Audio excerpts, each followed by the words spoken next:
बिस्मिल्लाहिर्रहमानिर्रहीम। तो ये हमारा तीसरा सेगमेंट है कि जो हम जर्नी एक हमने शुरू किया हुआ है क्रिएशन का, और आज उसमें हम पहुँचे हैं कि मादे से फिर कभी लाइफ भी बनी होगी। ठीक है, तो नेचर के हर जगह पे पैटर्न्स हैं, और वो पैटर्न बनाने वाले ने इसलिए रखे हैं ताकि हम उस पैटर्न को देख के चीज़ों का अंदाज़ा लगा सकें, चीज़ों को इस्तेमाल में ला सकें। जैसे पानी है तो वो 1:8 की रेशो से मिलता है। फॉर एग्ज़ाम्पल केमिस्ट्री में हर चीज़ पर्टिकुलर रेशो से है ना। अगर वो कहीं 1:10 और कभी 1:12 की फॉर्म से मिले तो फिर तो उसका टेस्ट और उसकी विस्कोसिटी और उसकी डेंसिटी हर जगह पे डिफरेंट होगी ना। तो नेचर बहुत पर्टिकुलर पैटर्न फॉलो करती है। 1:8 और 7 आई थिंक इट, मतलब आप देख लें, हाइड्रोजन ऑक्सीजन है ना, हाइड्रोजन 2 है, ऑक्सीजन 16 है, तो 2:16 1:8। तो मुझे तो ज़बानी वो उस वक्त का रटा याद है जो। अच्छा, एनीवे, तो ये एक आइडिया है कि ज़िंदगी प्रोग्रेशन के तहत आई है, और हमें ये बताया गया कि ये जो थ्योरी है ये डार्विन ने पेश की।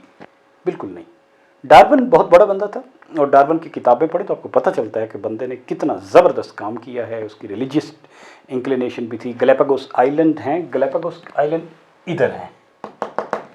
डार्विन इधर एक जहाज़ में आया, कई साल रहा, उसने वहाँ पे चिड़ियाँ, फिंचेस और ये देखी, और आकर उसने किताबें लिखी हैं। फिर उसने प्लांट्स की मूवमेंट पे किताब लिखी है कि पौधे को यहाँ रखें और खिड़की उधर है तो वो कैसे जाता है, और उसमें कितने बड़े बहुत एलिगेंट एक्सपेरिमेंट उसने किए। Is one of the big brains in when it comes to science. लेकिन ये आइडिया कि लाइफ प्रोग्रेशन में इम्प्रूव हो रही है, होती रही होगी, इंसान के अंदाजे हैं। इंसान ने कोई इस तरह, क्योंकि ये टाइम में इतनी ये चीज़ें स्लो हो रही होती हैं कि हम डिसर्न नहीं कर सकते ना। ये हेराक्लाइटस और एनेक्सिमेंडर ये पहले ग्रीक लोग थे जिन्होंने ये आइडिया दिया था कि ज़िंदगी इस तरह इर्तकाई मनाजिल तय करती हुए आगे आई है। तो उनका ख्याल था कि शायद इंसान किसी फिश से आया होगा, ठीक है, स्विमिंग से या किसी चीज़ से उन्होंने अंदाज़ा इस तरह से लगाया था। बाद में मुसलमानों के दौर में भी ऐसी बातें हुई हैं। कुछ लोग तो इस्लाम के लिटरेचर में, हमारे लिटरेचर में कुछ लोग हज़रत अली करमल्लाहु वजहू से भी कुछ चीज़ें मंसूब करते हैं कि उन्होंने फ़लाँ चीज़ का इस तरह जवाब दिया था जिससे नज़रिया इसका यानी कि तायीद मिलती है। अख़वान सुफ़ा, ये जो मुसलमान थे, जो रैशनलिस्ट अप्रोच थी, जो मुसलमान स्पेन में थे, यूरोप के, तो ये अदरवाइज बड़े लैंडमार्क लोग थे। मतलब इन्होंने दुनिया का पहला इंसाइक्लोपीडिया इन्होंने लिखा, ठीक, प्रॉपर फर्स्ट इंसाइक्लोपीडिया। तो इन्होंने भी इस पे काफ़ी चीज़ें लिखी हैं। फिर मौलाना रूम की शायरी में जो इकबाल ने इस तरह प्रोड्यूस की है कि आमद अव्वल बा अकली में जमात के पहले जमादात आई होंगी, व ज़ जमादी दर नबाती उफ्ताद, और फिर जमादियात से यानी मटेरियल से फिर शायद नबातात आई होंगी, समथिंग लाइक जैसे ये पूरी एक नज़म है इकबाल की। तो डार्विन को क्रेडिट अपनी जगह पे जाना चाहिए, लेकिन नज़रिया अदरवाइज इंसान के थॉट में इस तरह चलता है, ठीक है। तो हमने यहाँ तक पहुँचे हुए थे। ये पता है, कुरान ने भी हमें यही बताया है कि ज़िंदगी हमने पानी से शुरू की। उस सेम आयत में जिसमें है ना कानतन रत का फतकफनाहुमा, और ये चीज़ें इकट्ठी थी और हमने इनको एक्सपैंड करना शुरू कर दिया, यानी सिंगुलैरिटी का जो हम नाम देते हैं या व्हाटएवर, और उसी की आयत में आगे है, और हमने हर चीज़ को फिर पानी से बनाया। तो पानी से बने थे दोनों, plant and animals, fauna and flora, ठीक। तो दोनों पानी में था। और यहाँ पे कोई 3 अरब साल पहले हमारा अंदाज़ा, ये जो हमारे अंदाजे हैं ये सारी रॉक की स्टडी से हैं, कार्बन डेटिंग से हैं, ठीक, कि पहला एक हमें ऐसी कोई चीज़ हुई होगी, और ये सिर्फ पानी में हुई थी, सिंगल सेल, और जिसमें दोनों प्रॉपर्टीज़ थी, फौना की भी, फ्लोरा की भी। बाद में यानी कि किसी स्टेज में, पहले हम एनिमल्स को डिस्कस कर रहे होते हैं, या दोनों एल्जी, फिर उसकी आई साइनोबैक्टीरिया जिसकी बात हम कर रहे थे, ब्लू ब्लैक एल्जी, कोई 60 करोड़ साल पहले मल्टी सेलुलर। यानी मल्टी सेलुलर के लिए फिर ज़रूरी है कि आपका सेल जो है वो इवॉल्व करके माइटोकॉन्ड्रिया को एब्जॉर्ब उसने कर लिया हो, जिसकी बात हो गई थी, और यूकैरियोटिक सेल बन गया हो, जो कि इंटेलिजेंट सेल है, जिसमें डीएनए है, न्यूक्लियस है प्रॉपर, तो आ गई। उसके बाद अब चीज़ें बड़ी तरतीब से एक किस्म की हैं। कोई ऐसी चीज़ें जानवर अब भी हैं ना, और नेचर ने कुछ ट्रेसेस छोड़े हुए हैं कि जो अंडे तो पानी में देते हैं लेकिन बाहर भी घूमते फिरते हैं, जैसे फ्रॉग, जैसे पेंगुइन। तो वो बाहर जाते भी हैं तो दे कम बैक, राइट। तो बोथ, तो ऐसे वाटर प्लस लैंड वाली चीजें किसी स्टेज में आनी शुरू होगी। अब देखिए फासले बहुत ज्यादा हैं, करोड़ों सालों के हैं, ठीक हो गया। तो 50 करोड़ में ऐसी कोई चीज आई जिसके रीढ़ की हड्डी भी थी, ठीक।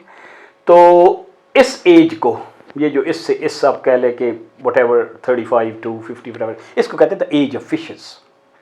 इसमें फिशेस आई होंगी और बहुत ज़्यादा एक्सपैंड कर ली होंगी, और फिशेस वो शायद पहली स्पीशी हैं जो रीढ़ की हड्डी के साथ आई। इसके बाद फिर ऐसे जानवर आ गए जो वाटर एंड लैंड के थे, यानी कि पहले जो जानवर थे ये खैर डिपेंडेंस वाटर पे तो सबकी है, वाटर पे डिपेंडेंस सबकी है। इवन वाटर पे हमें लाइफ की डिपेंडेंस का इस तरह से इंसान ने सोचा हुआ है कि एक्स्ट्रा टेरेस्ट्रियल लाइफ में, स्पेस में भी हम किसी सियारे में लाइफ तलाश करते हैं तो हम एक ही वेरिएबल देखते हैं कि क्या उस सियारे पे पानी है या पानी था। तो दैट्स द फर्स्ट इंडिकेटर कि फिर लाइफ भी हो सकती है या होगी, ठीक है ना। तो एक कितने सियारे हैं जिन पे लाइफ है, इसकी एस्टिमेशन के लिए एक इक्वेशन भी है, दैट्स कॉल्ड ड्रेक्स इक्वेशन। मैं वैसे लिख देता हूँ, पानी रहा हो तो मतलब वहाँ पे भी लाइफ पॉसिबल का पॉसिबिलिटी तो तब भी है, मतलब बाकी सारे फैक्टर्स अपनी जगह पे, वहाँ पे टेम्परेचर क्या है, ह्यूमिडिटी क्या है, लेकिन water is the single important enabler. तो पानी ही नहीं है ना, तो फिर बाकी चीजें स्टडी करने की जरूरत ही नहीं है। पानी किसी भी फॉर्म में, फोसिलाइज फॉर्म में, फोसिलाइज से मुराद है कि कंडेंस्ड फॉर्म में नीचे दबा हुआ किसी सियारे में भी हो, तो वन कैन इमेजिन कि हो सकता है, क्योंकि पानी है तो लाइफ भी हो सकती है, once upon a time, right. तो पानी इज तो यह आ गया। तो वाटर में भी हो और लैंड के अलग-अलग हो गए, लेकिन कुछ अभी भी हैं जो पेरिफेरी पे रहती हैं, अंडे देने उधर जाते रहते इधर है, ठीक है, जैसे हमने पेंगुइन का ये फला। तो बर्ड्स इस एज में आए हैं सॉर्ट ऑफ 35 साल, ठीक है, क्योंकि अब रीढ़ की हड्डी वाले आ गए थे, तो अब यहां पे आके मैमल्स आए हैं। अब मैमल वो पहले हैं जहां पे, अब देखें ना, अब यहां तक जो चीजें भी है ना, या मैमल से लेस इवॉल्व जो भी चीजें हैं, ये चीजें हर इसका इंडिविजुअल जो फर्द होता है ना, वो खुद से लर्न कर किया होता है, यानी जिसको हम कहते हैं इंस्टिंक्टिवली से चीजें पता होती हैं, ठीक है। वो मुर्गी कुछ देर अपने अंडों को, बच्चों को ख्याल रखती है, लेकिन बच्चे को खाने पीने का वैसे भी पता होता है, कोई इमिटेट करके खाना पीना नहीं सीखता। मुर्गी को आप साइड पे कर दो फिर भी वो खा पिएगा, लेकिन फिर कोई ऐसी चीज आए कि जिसको इमिटेट करके लर्न करे, राइट। ये पहली दफा मैमल्स में देखा गया। तो टीचिंग लर्निंग का प्रोसेस यहां आया, यानी इंस्टिंक्ट से आगे एक दूसरे से टीचिंग लर्निंग का प्रोसेस वो इधर आया, ठीक। फिर ऐसी स्टेज आई कि जहां पे इनके अंडे, ठीक है ना।